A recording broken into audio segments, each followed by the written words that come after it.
კი მნიშვნელოვანია გავიხსენოთ აქამდე როგორ მოვედით თითქოს ბევრი დეტალია ამ ვითომ რეფორმაში, მაგრამ ამას მე ბევრმა უწოდა სხვა შორის უმაღლესი განათლების რუინმეტრეველიზაცია და სიამოვნებაში ძალიან ადვილია ამის სულისკვეთების ახსნა, ამის სულისკვეთება რეფორმა ეს ბრჭყალებში რეფორმა გაჟღენთილია სულისკვეთებით, რომ ყველაფერი რაც მოხდა ვარდების რევოლუციის შემდეგ იყო ცუდი და შესაბამისად ვარდების რევოლუციამდე არსებული სიტუაცია, ანუ ეროვნული გამოცდების შემოღებამდე არსებული სიტუაცია იყო კარგი. Რომ დავწუროთ ერთ წინადადებამდე ამ ბრჭყალებში რეფორმის არსი ეს არის. და უნდა გავიხსენოთ კი რა იყო ეროვნული გამოცდების შემოღებამდე. და ეს ეროვნული გამოცდების რა ბრძოლის შედეგად იქნა შემოღებული. ეროვნული გამოცდების შემოღებამდე იყო სწორედ აი სახელმწიფო შეკვეთა, რაზეც ახლა საუბრობენ, მაშინ იყო რომ ვითომ შრომის ბაზრის კვლევით ეკონომიკის სამინისტრო ადგენდა, რომ აი 4 წლის მერე ჩვენ დაგჭირდება რაღაცა 15 ისტორიკოსი, ან 23, ან 100 რაღაცა იურისტი და ასე შემდეგ. სინამდვილეში სახელმწიფო უნივერსიტეტების რექტორები კორუფციული გზით ჩააწყობდნენ ხოლმე ამ უფასო ადგილების რაოდენობას ეკონომიკის სამინისტროში და შემდეგ ამ ადგილებს უბრალოდ ყიდდნენ.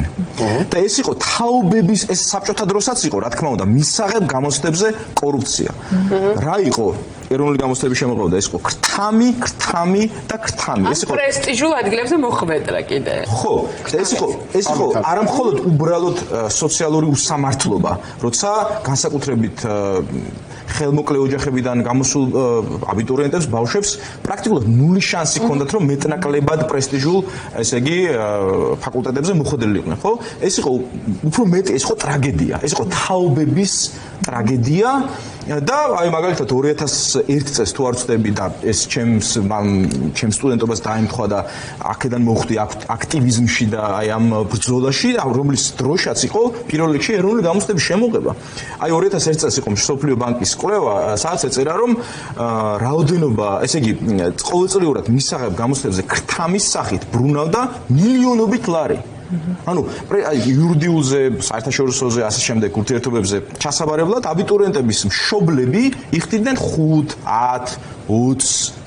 $15,000 ქეშად. იმ დროში წარმოიდგინე. იმ უღატაკეს ქვეყანაში, ეხლა ზღარიბი ქვეყანაა საქართველო და მაშინ ხო საერთოდ. აი ეს რეალობა და შესაბამისად ვარდების რევოლუციის ერთ-ერთი მთავარი საკითხი და აი მოძრაობა კმარას რომელშიც მე ვიყავი, ერთ-ერთი მთავარი და ჩვენთვის და მაშინდელი, ასე იგი, მაშინ ჩემთვის პირადად მთავარი საკითხი სინამდვილეში იყო ეს, მისაღებ გამოცდებზე მექთამეობის აღმოფხვრა. რომლის კვინტესენციაც და განსხეულება იყო დღეს რო ყავთ გამოჭიმული მეცნიერებათა აკადემიის პრეზიდენტად ხო საინტერესოა ღონისძიება კი აი ეს ადამიანი იყო ამ ყველაფრის კვინტესენცია რომელიც ასე იგი რომელშიც განსხეულებული იყო აი ეს აღვირახსნილი კორუფცია რომელიც რა ვიცი დაღი დაასვა მომოს კი რა თქმა უნდა დაღი დაასვა თაობებს ამან აი უნივერსიტეტში ჩაბარებამდეც კი მოცემულობა რომელშიც 16-17 წლის ადამიანი ექცეოდა იყო რომ ქრთამს თუ არ გადაიხდი არა გაქვს მომავალი აი ეს რეალობა იყო მაგრამ აი ხა იცი რა არის იგივე ხალხს ახლა შეიძლება რომ მეტრეველი ხა უკვე ისეთ ასაკშია რომ ეგეთი აქტიური ინტერესი აღარ ქონდეს მაგრამ რა დალევს ასეთ ხალხს ხო რა თქმა უნდა კბილები უწაკ-წაკებთ როგორ დაბრუნდება ეგ დრო სინამდვილეში ხო ეს თელი აი ეს ყველაფერი ემსახურება იმას რომ საბოლოო ჯამში ხო იმიტომ რომ თავარი მათ რას დაკარგეს რევოლუცია კი გააკეთებენ რა ხელახლა ანუ ეს თელი ყველაფერი რაც ახლა აკეთებენ საბოლოოდ დასრულდება იმით რომ ამ ფონით გაუქმებენ გამოცდებსაც და ითქვა რომ უნივერსიტეტებმა გადაწყვიტა მოდი ვის მიიღებენ და აღებ მიცემობა დაიწყება გპ-ის რექტორს ეგ უნდა სხვა კი არაფერი არ უნდა რომელიც ამდენ ასამართლებია მაგრამ ისიც უნდა ორი სიტყვით ვთქვათ რომ ეროვნულმა გამოცდებმა რა მოიტანა რაღაცნაირად იმდენი რამე მოხდა იმდენმა წყალმა ჩაიარა 60 წლის განმავლობაში რომ თითქოს ეს ეროვნული გამოცდები სულ იყო რაღაცნაირად